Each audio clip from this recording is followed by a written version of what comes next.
Very good evening. আমি doctor Partha মণ্ডল, আমি একজন বয়স্ক বিশেষজ্ঞ ডাক্তার। তো আজকে আমি আমার এক দাদার সাথেই একটা এই ভিডিও বানাবো। অ্যাকচুয়ালি অঙ্কোলজি, দাদা হচ্ছে অঙ্কোলজি মানে ক্যান্সারের ডক্টর, বিশেষজ্ঞ ডক্টর।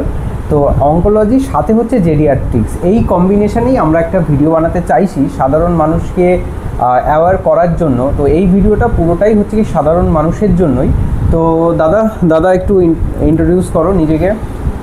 নমস্কার and very good evening to everyone. আমি ডক্টর সুমিতাভ ঘোষ, আমি একজন ক্লিনিক্যাল অঙ্কোলজিস্ট। আমি ক্যান্সারের কেমোথেরাপি এবং রেডিয়েশন সম্পর্কিত চিকিৎসা করে থাকি। আমি দুর্গাপুর সনকা ক্যান্সার হসপিটালের একজন অ্যাসিস্ট্যান্ট প্রফেসর এবং সেন্টার ইনচার্জ। আমি বিগত 5 বছর ধরে ওখানে আছি অলমোস্ট, এবং ক্যান্সারের যে সমস্ত কেমোথেরাপি, ইমিউনোথেরাপি, টার্গেটেড থেরাপি এবং রেডিয়েশন থেরাপি, এইগুলো হচ্ছে আমার চিকিৎসার আওতার মধ্যে পড়ে। আচ্ছা, তো এখন হচ্ছে গিয়ে আমি আছি কলকাতা মেডিকেল কলেজে, আমরা এই জেডিয়াট্রিক্স মেডিসিন ডিপার্টমেন্ট, এবং আমরা যে পেশেন্ট ইনডোরে ভর্তি করি সেখানে দেখা যাচ্ছে যে 30 থেকে 40% আমরা নিউলি ডায়াগনোজ ম্যালিগনেন্সি ক্যান্সার আমরা ডায়াগনোজ করি। এই যে এজ গ্রুপ যখনই বাড়ে আফটার হচ্ছে গিয়ে এজ অফ 60 ইয়ার্স, তখন হচ্ছে গিয়ে এই ডিলে ডায়াগনোসিস এটা কেন হচ্ছে সেই সম্পর্কেই দাদার কাছে আমার প্রশ্ন আসবে। যে এল্ডারলি পপুলেশন আমরা জানি they are more prone to developed malignancy, but সেটা হলেও আমার স্টেট বা আমার দেশ সেখানে এখনও কি কোনো রকম কিছু পিছিয়ে আছে যে ডায়াগনোসিস আমরা একটা টার্সিয়ারি সেন্টারে এসে লাস্টে আমরা ডায়াগনোসিস করছি, কিন্তু তার হয়তো এই ম্যালিগনেন্সিটা 4 বছর 5 বছর আগেই ডেভেলপ হয়ে গেছে। এতটা টাইম গ্যাপ কেন লাগছে? খুব একটা প্রাসঙ্গিক কোয়েশ্চেন এটা। প্রথম জিনিস যেটা আমাদের বুঝতে হবে সেটা হচ্ছে ভারতবর্ষ এবং টাচ করে দাও একটু, স্ক্রিনে টাচ। ভারতবর্ষ এবং পশ্চিমবঙ্গ, আমি যেহেতু পশ্চিমবঙ্গে প্র্যাকটিস করি তো আমি পশ্চিমবঙ্গ নিয়ে বেশি কনসার্ন। সেখানে মানুষের একটা প্রবণতা থাকে যে কোনো রোগ চেপে যাওয়া বা লুকিয়ে যাওয়া। একদম। তো যদি আমি আমার ডোমেনের কথা বলি, সিম্পল একটা ব্রেস্টে কোনো লাম্প বা একটা কোনো ফোলা, এই ফোলাটা যখন প্রথমেই ধরা পড়ে বা অনেক দিন আগে হয়তো ধরা পড়েছে, সেটা বহুদিন ধরে তারা লুকিয়ে রাখছেন, বা হোমিওপ্যাথি বা এই জাতীয় ওষুধ যেগুলো অ্যাকচুয়ালি কোনো কাজ করে না, মানে এটা আমার বলতে কোনো বাধা নেই, সেটা খেয়ে বেশ কিছু বছর ধরে চলছে, এবং যখন সেটা অলমোস্ট ফেটে চামড়ার বাইরে চলে আসছে তখন তারা বুঝতে পারছেন যে এবার জিনিসটা আয়ত্তের বাইরে চলে গেছে, এবং তখন তারা চিকিৎসা করাতে আসছে। এটা আমার মানে ডেইলি প্র্যাকটিসের এটা একদম রেগুলার জিনিস, যেটা আমি ফেস করি।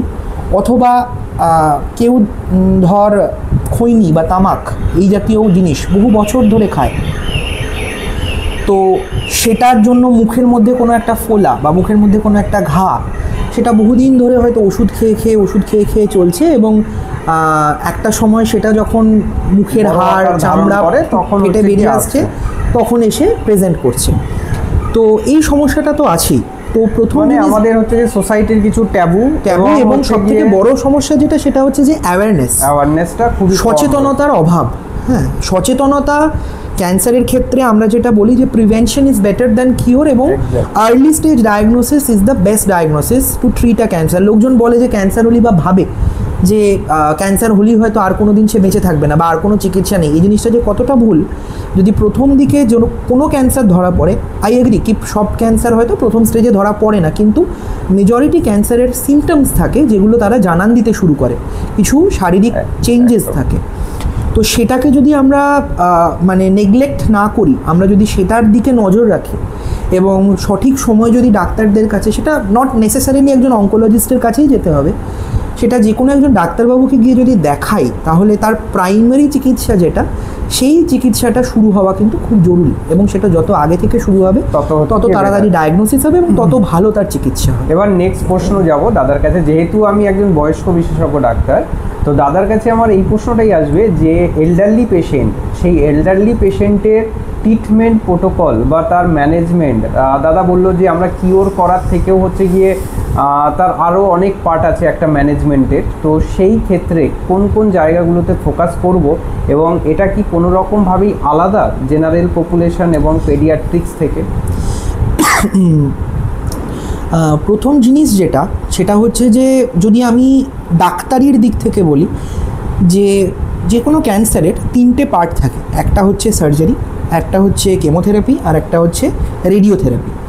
এবার সার্জারি জিনিসটা অনেক কিছু জিনিসের উপরে ম্যাটার করে, কারণ যে কোনো ধরনের ক্যান্সার সার্জারি সেগুলোতে তার ফিটনেসের একটা ব্যাপার থাকে, যে সেই মানুষটি, সেই বয়স্ক মানুষ যেহেতু, সে কতটা সেই ধকলটা সে নিতে পারবে কিনা। ঠিক সেই রকমই কেমোথেরাপিরও কিন্তু একই রকম ব্যাপার। কেমোথেরাপির ডোজ বয়স অনুযায়ী এবং তার আমরা বলি পারফরমেন্স স্টেটাস, অর্থাৎ সে কতটা ফিট, তার শারীরিক সক্ষমতা কতটা আছে, তার উপরে নির্ভর করে যে আমি কেমোথেরাপি তাকে দেবো কি দেবো না, বা যদি দেই সেক্ষেত্রে তাকে ফুল ডোজ কেমোথেরাপি দেবো কিনা, বা যতগুলো সাইকেল ইন্ডিকেটেড ততগুলোই দেবো কিনা।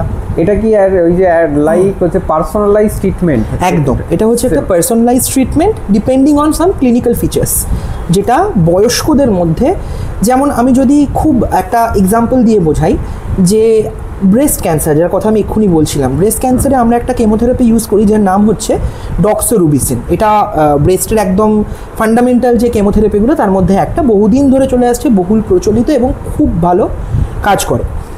এর একটা সাইড এফেক্ট থাকে যেটাকে বলা হয় হচ্ছে কার্ডিয়াক সাইড এফেক্ট, ঠিক আছে? এবং দ্যাটস অ্যান ইররিভার্সিবল সাইড এফেক্ট, মানে এই ওষুধটা ইউজ করলে হার্টের ওপরে কিছু এফেক্ট হয়, যেটা ওষুধটা বন্ধ করলে সেই এফেক্টগুলো আবার রিভার্স হয়ে যায় না বা ফিরে যায় না, মানে হার্ট নর্মাল হয়ে যায় না। তো জেনারেলি আমরা যারা জেরিয়াট্রিক এজ গ্রুপ তাদের ক্ষেত্রে এই ওষুধটাকে কিন্তু অ্যাভয়েড করি। তার কিছু সাবস্টিটিউট ওষুধ আছে, সেটা আমরা ইউজ করি। কিন্তু বা কোনো পেশেন্ট যার ক্রিয়েটিনিন ক্লিয়ারেন্স, অর্থাৎ কিডনির থেকে কিছু ক্ষতিকারক জিনিস সেটা শরীর থেকে বের করে দেওয়ার যে ফর্মুলা বা যে মেজার করার যে প্রসেস, সেটা অনেকের ক্ষেত্রে, বয়স্কদের ক্ষেত্রে বিশেষ করে, সেটা অনেকটা কমে যায়। তো সেক্ষেত্রে কিন্তু আমাদের ডোজ মডিফিকেশন, মানে কত ডোজে যেটা দেওয়া হয় রেকমেন্ডেড, সেই ডোজটা কমিয়ে আমরা জেনারেলি প্রেসক্রিপশন করি। মানে রেডিয়েশনের ক্ষেত্রে কিন্তু এইরকম কোনো ইয়ে নেই, আলাদা কিছু নেই। যাদের ফিটনেস রয়েছে, শারীরিক সক্ষমতা রয়েছে, তাদের ক্ষেত্রে কিন্তু রেডিয়েশন যেরকম ডোজ প্রেসক্রাইব করা হয় বা যেরকম আমরা প্রোটোকল অনুযায়ী যেটা দেওয়ার কথা আমরা সেটাই দিয়ে থাকি। হ্যাঁ, রেডিয়েশনের কিছু সাইড এফেক্টস আছে ডেফিনেটলি। সেই সাইড এফেক্টসগুলো জেরিয়াট্রিক পপুলেশন বা নর্মাল পপুলেশন সবার ক্ষেত্রেই মোরালেস সেম। তো অবশ্যই জেরিয়াট্রিক পপুলেশনের ক্ষেত্রে কশাস হওয়াটা আমাদের ক্ষেত্রে বেশি ইম্পর্টেন্ট। মানে আমাদের ডিউরিং জেরিয়াট্রিক্স ফেজ আমাদের ফার্মাকোকাইনেটিক্স, ফার্মাকোডাইনামিক্স পুরোটাই হচ্ছে গিয়ে অল্টার হতে শুরু করে according to the process or the function of the activities, of mainly activities of the organs, body organs, তার উপরেই আমাদের ট্রিটমেন্ট প্রোটোকলটা পুরোটা হচ্ছে ডিপেন্ড করবে। আমরা যে একজন নর্মাল মানুষের ডোজ যেটা দিয়ে দিলাম সেটা কিন্তু আমার বয়স্ক পেশেন্টের ক্ষেত্রে দেওয়া যাবে না। এবার হচ্ছে গিয়ে আমার প্রশ্ন, আমার তো যে সমস্ত পেশেন্ট আমরা ডায়াগনোসিস করছি আমরা জানি যে কিওর করা পসিবল নয়, তাহলে এই হিসেবে as a you are a oncologist আমাদের হাতে অনেক পেশেন্ট, আমাদের চোখের সামনে অনেক পেশেন্টকে আমরা হয়তো সুস্থ করতে পারি না, তারা হয়তো তাদেরকে আমরা হারিয়ে ফেলি। তো আপনি সেই হিসাবে কি এক্সপিরিয়েন্স আপনার মনে হয়? এটা আর একটা খুব ভালো প্রশ্ন পার্থ। সেটা হচ্ছে যে আমরা ভাবি যে যাদেরকে চিকিৎসা করার মতো কিছু নেই তাদেরকে আউট করে দাও, মানে তাদের জন্য আর কিছুই করার নেই, খরচের খাতায় চলে গেল। ক্যান্সারের ক্ষেত্রে আমি এটা স্পেশালি বলছি। কিন্তু একটা কনসেপ্ট আছে, আমাদের দেশে অতটা প্রচলিত নয়, কিন্তু বিদেশে এটা বহুল প্রচলিত এবং এর একদম ডাইরেক্ট ইমপ্লিমেন্টেশন আছে, যেটাকে আমরা বলি প্যালিয়েটিভ কেয়ার অথবা হসপাইস কেয়ার। একদম, যেখানে কি করা হয় যে যাদের আমরা জানি প্যালিয়েটিভ, প্রথমে আমাদের বুঝতে হবে প্যালিয়েটিভ কথাটার মানে কি, টার্মটা কোথা থেকে এলো। যে কোনো ক্যান্সারের ক্ষেত্রে দুটো আমরা যখনই ট্রিটমেন্ট স্টার্ট করি সেই পেশেন্টের, সেটা এটা not only for the geriatric patient, সব পেশেন্টদের ক্ষেত্রে পেশেন্ট, কিন্তু আমরা আমাদের আজকে জেরিয়াট্রিক্স টপিক নিয়ে আলোচনা করছি, তো ফোকাস অন দ্য জেরিয়াট্রিক্স। তো আমরা যখন চিকিৎসাটা করি তখন দুটো ভাগে আমরা যখন ট্রিটমেন্ট প্রোটোকল ডিসাইড করি, আমরা ভেবে নিই যে এনার ট্রিটমেন্টটা আমার ইন্টেন্ট কী হবে, আমার উদ্দেশ্য কী। ইজ ইট কিউরেটিভ, আমি কি সুস্থ করতে চাইছি নাকি সুস্থ করতে পারবো না, বাট আমি চাইছি তিনি যতদিন বেঁচে থাকবেন ততদিন যেন ভালোভাবে থাকতে পারেন, শরীরে কষ্ট যতটা কম থাকে ততটা কম নিয়ে তিনি থাকতে পারেন। And that forms the basis of palliative care. Palliation কথাটার মানে হচ্ছে প্রশমন করা, শরীরের কষ্টকে প্রশমিত করা যায় যতটা করা। তো যেটা তুই প্রশ্নটা করলি যে অ্যাজ আ অনকোলজিস্ট হিসাবে চোখের সামনে আমরা অনেককে হারিয়ে ফেলেছি। একদম। তো জেরিয়াট্রিক পেশেন্ট যাদের ক্ষেত্রে আমি জানি যে ক্যান্সার যে স্টেজে রয়েছে বা যে অবস্থায় তার শারীরিক সক্ষমতা রয়েছে তাকে আমি সুস্থ করতে পারবো না, সেক্ষেত্রে কিন্তু প্যালিয়েটিভ কেয়ারের একটা বিশাল রোল রয়েছে। এবং এই প্যালিয়েটিভ কেয়ার বা যার আরেকটা খুব সুন্দর নাম আছে হসপাইস কেয়ার বা এন্ড অফ লাইফ কেয়ার, সেটা কিন্তু শুধুমাত্র অনকোলজিস্টদের মধ্যে সীমাবদ্ধ নয়। It's a team approach. Oncology always is a team. সেখানে কি থাকা, কোন ধরনের ডাক্তার থাকা উচিত? একদম, সেখানে একজন ডেফিনেটলি জেরিয়াট্রিশিয়ান একজন থাকতে হবে, যিনি জেরিয়াট্রিক পপুলেশনের তাদের যে নিডস, তাদের শারীরিক সক্ষমতা বা তাদের ক্ষেত্রে ওষুধ যদি কিছু দিতে হয় তার কি ডোজ মডিফিকেশনস দরকার সেটা তিনি খুব ভালোভাবে জানবেন। তার সাথে অনকোলজিস্টের রোল তো আছেই, বিকজ প্যালিয়েশনের ক্ষেত্রে একটা ভীষণ ইম্পর্ট্যান্ট জিনিস হচ্ছে ব্যথা প্রশমিত করা। কারণ ক্যান্সারের একটা major problem 4th stage cancer বা খুব বয়স্কদের মধ্যে সেটা হচ্ছে ব্যথা, এবং সেই ব্যথা খুব সাংঘাতিক ব্যথা। তো সেই ব্যথা কন্ট্রোল করার যে সমস্ত ওষুধগুলো থাকে সেই ওষুধগুলো কিভাবে ব্যবহার করা হবে এবং তার যে সাইড এফেক্ট সেগুলো কিভাবে ম্যানেজ করা হবে সেটা জানার জন্য বা সেটা প্রয়োগ করার জন্য একজন অনকোলজিস্ট এবং একজন জেরিয়াট্রিশিয়ান থাকা ভীষণ ইম্পর্টেন্ট। আর এখানে আমার মনে হয় একজন সাইকিয়াট্রিস্টেরও অনেকটা ভূমিকা। শুধু সাইকিয়াট্রিস্ট নয়, যদি আমি বিদেশের ফরম্যাট বলি তাহলে হসপাইস কেয়ার বা প্যালিয়েটিভ ইউনিটে একজন অনকোলজিস্ট থাকেন, একজন জেরিয়াট্রিশিয়ান থাকেন, একজন নার্সিং স্টাফ থাকেন যিনি specially trained for palliative care, তার সঙ্গে একজন সোশ্যাল রিফর্মার থাকেন যিনি এই সোশ্যাল সাইডগুলোকে হ্যান্ডেল করেন। ফিজিওথেরাপিস্ট তো অবশ্যই থাকেন, বিকজ মোস্ট অফ দ্য কেসে এই বয়সে যাদের ক্যান্সার ধরা পড়ে বা মানে ক্যান্সারের পেশেন্ট যাদের এন্ড অফ লাইফ কেয়ার দেওয়া হচ্ছে তারা অনেক ক্ষেত্রেই হয় তারা একদম বেডরিডেন, শয্যাশায়ী, বাথরুম পায়খানাটাও হয়তো বিছানাতেই করতে হচ্ছে, হাত পা হয়তো চলছে না। এবং আমরা জানি যে একটা মানুষকে যদি খুব দীর্ঘ সময় ধরে শুয়ে থাকতে হয় তাহলে তার শরীরের যে শিরা উপশিরাগুলো থাকে তার মধ্যে জমাট বেঁধে যায়, যেটাকে আমরা বলি ডিপ ভেন থ্রম্বোসিস। তো সেইটা রেজিস্ট করার জন্য কিন্তু ফিজিওথেরাপি, হাত পায়ের মুভমেন্ট প্রপারলি করা, এক্সারসাইজ করানো, এটা ভীষণভাবে দরকারি। তো ফিজিওথেরাপিস্ট থাকা অবশ্যই দরকার। এবার হচ্ছে গিয়ে আমরা চলে আসছি যে একটা প্রশ্নে, সেটা হচ্ছে গিয়ে অ্যাজ আ ডাক্তার হিসেবে দাদা পেডিয়াট্রিক্সও বাচ্চাদেরও দেখছে, বড়দেরও দেখছে এবং বয়স্ক লোকজনকেও দেখছে। এবার আমাদের দেশেই কোনো জায়গায় জেডিয়াট্রিক্স অনকোলজি ফেলোশিপ রয়েছে এবং সেখানে পার্টিকুলার ফোকাস করা হয় জেডিয়াট্রিক্স পেশেন্টের উপরেই, মানে বয়স্ক পেশেন্টের উপরেই ওনারা কাজ করেন। এবং এক্ষেত্রে দেখা গেছে যে যেহেতু ওনাদের ডোমেইনটা অনেকটা ছোট বা ন্যারো হয়ে যায়, কারণ একটা জেনারেল পপুলেশনে অনেক বেশি, এবং সেই তুলনায় জেডিয়াট্রিক পেশেন্টকে যদি আলাদা করে নেওয়া যায় তাহলে হচ্ছে কি তাদের কেয়ারটা মনে হয় বেটার হয়। এবার এই যে জেডিয়াট্রিক্স অনকোলজি এটা যদি আরও ভালো ডেভেলপ করে, বা দাদা যেহেতু এখন এই ফিল্ডে আছে, তো দাদার কি ভাবনা চিন্তা এটা একটু জানবো আমরা। অনকোলজি যেহেতু এটা একটা খুব এমার্জিং ব্রাঞ্চ এবং এখানে গবেষণা এবং আরও উন্নততর গবেষণার জায়গা রয়েছে, সেই জন্য যে কোনো সাবসাইট বা সাবগ্রুপ স্পেসিফিক অনকোলজি সবসময় ভীষণ একটা ওয়েলকাম স্টেপ। কীরকম, আমি যদি যেটা পার্থ বললো যে পিডিয়াট্রিক অনকোলজির কথা আমি যদি ভাবি, বাচ্চারা যেরকম নিজেদের শরীরের সমস্যাগুলো, সেটা নট নেসেসারিলি অনকোলজিক্যাল, যে কোনো সমস্যা সেটা যেরকম নিজেরা বলতে পারে না, সেটা ডায়াগনোসিস করতে হয়, জেরিয়াট্রিক্স বা বয়স্ক পপুলেশনের ক্ষেত্রেও কিন্তু ব্যাপারটা অনেকটা সেটা। তারা বলতে পারে না, এটার থেকেও কিন্তু একটা জায়গা থেকে বলতে চান না, ঠিক আছে? তো সেইটা ডায়াগনোসিস করা এবং তাদের বয়স অনুযায়ী তাদেরকে চিকিৎসা দেওয়া, এটা যদি স্পেশালাইজড ওয়েতে হয় আমার মনে হয় সেটা ভীষণ ভালো। তার কারণ হচ্ছে যে আমাদের যারা বাবা মা যারা এই বয়সের গ্রুপে রয়েছেন তাদের নেসেসিটি এবং তাদের নিডস, তাদের চিকিৎসা সহ্য করার যে ক্ষমতা, সেটা কিন্তু একটা ইয়ং পপুলেশনের থেকে অনেকটা কম। তো আমি যদি একটা ইয়ং পপুলেশনকে যে ট্রিটমেন্ট অফার করব বা যে ট্রিটমেন্ট করতে চাইবো, নট নেসেসারিলি একজন বয়স্ক মানুষ সেটা সহ্য করতে পারবে। তো ট্রিটমেন্ট সাইড এফেক্ট বা ট্রিটমেন্ট পরবর্তী যে কমপ্লিকেশনস বা কমপ্লেন্টসগুলো থাকে সেগুলো কিন্তু অনেক বেশি হবে। তো সেইটা হ্যান্ডেল কীভাবে করতে হবে তার জন্য স্পেশালাইজড ট্রেনিং থাকা আমার মনে হয় ভীষণভাবে জরুরি। বাহ, দাদা এটা খুব ভালো বললো। এবার হচ্ছে গিয়ে দাদার সাথে আমরা এই যে ভিডিওটা করলাম, এই ভিডিওটা করার একটাই উদ্দেশ্য, আমরা ক্যান্সার বা হচ্ছে গিয়ে ম্যালিগনেন্সি এই পুরো ব্যাপারটা এই একটা ভিডিওতে এই 10 মিনিটে করা সম্ভব নয়।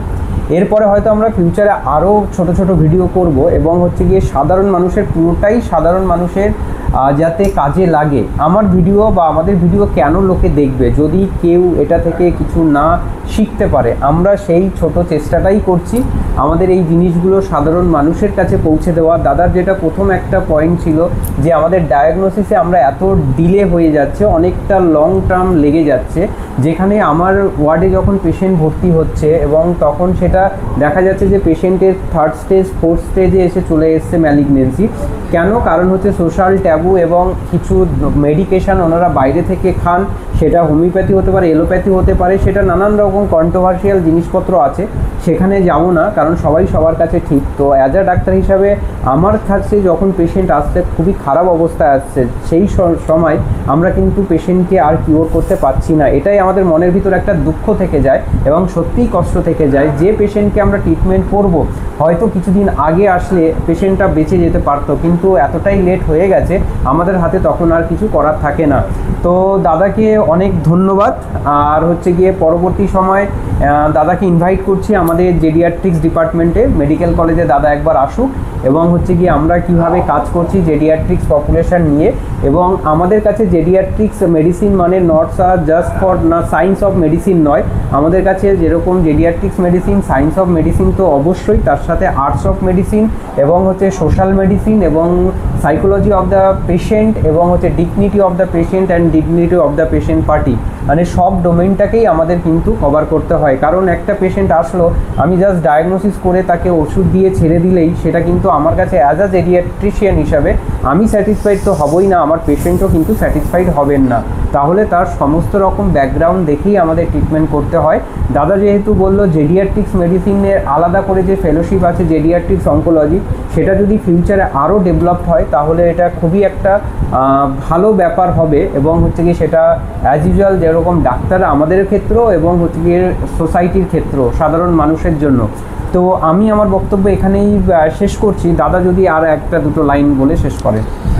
হ্যাঁ, যেটা আমার বলার কথা সেটা হচ্ছে, সেটা শুধু জেরিয়াট্রিক পপুলেশন এজ গ্রুপে যারা রয়েছেন তাদের জন্য নয়, আমার মেজর উদ্দেশ্য হচ্ছে তাদের কেয়ার গিভারদের ক্ষেত্রে। একদম, যে আপনার বাবা মা অথবা যারা আপনার গুরুজন বয়স্ক মানুষ যারা এই জেরিয়াট্রিক এজ গ্রুপে পড়েন, তাদের মধ্যে যদি ক্যান্সার ডায়াগনোসিস হয় তাহলে কিন্তু হাত তুলে দেবেন না। এই প্রবণতাটা আমাদের সমাজে কিন্তু ভীষণভাবে রয়েছে। ঠিক আছে, যে আর ট্রিটমেন্ট করে কি লাভ। এবং মোস্ট অফ দ্য কেসে এই ধরনের পেশেন্ট, তাদের বাড়ির লোকরা এসে যেটা আমাকে প্রথম কোশ্চেন জিজ্ঞেস করেন সেটা হচ্ছে যে ডাক্তারবাবু উনি আর কতদিন বাঁচবেন। এই প্রশ্নটা কিন্তু অ্যাজ আ কেয়ার গিভার আপনাদের থেকে এক্সপেক্টেড নয়, বিকজ আপনারা মানে সেই বয়স্ক মানুষগুলো আপনাদের কেউ না কেউ হন, কেউ বাবা, কেউ মা অথবা অন্য কেউ। একটা জিনিস ভুলে যাবেন না যে আপনারা প্রত্যেকে কিন্তু কোনো না কোনো দিন ওই এজ গ্রুপটায় পৌঁছাবেন এবং ঈশ্বর না করুন আপনাদেরও কোনো না কোনো দিন কারো হয়তো কোনো দিন এই ধরনের কোনো একটা রোগ হতেই পারে, নট অনলি ক্যান্সার, যেগুলো ক্রনিক ডিজিজ, হ্যাঁ, সেটা হতেই পারে। সেক্ষেত্রে আপনার পরবর্তী জেনারেশন যদি আপনাকে ওইভাবে ট্রিট করে আপনার কীরকম লাগবে? তো আপনি আপনার গুরুজন এবং আপনাদের বাড়ির যে বয়স্ক মানুষরা হবে যতটা পারা যায় করতে হবে। সে জানি এটা একটা ব্যয়বহুল একটা ট্রিটমেন্ট প্রসিডিওর, কিন্তু আমাদেরই তো বাবা মা, আমাদেরই তো দাদু, আমাদেরই তো দিদা, আমাদেরই ঠাকুরমা, তো আমরা যতটা করতে পারি, কারণ ওই ফেলে রাখার থেকে আমরা তো যতটা চেষ্টা করব যদি কিছু হয়। তাহলে এই বলে আমাদের ভিডিওটা অনেকটাই বড় হয়ে যাচ্ছে, তো এখানেই শেষ করব। ধন্যবাদ সবাইকে, নমস্কার।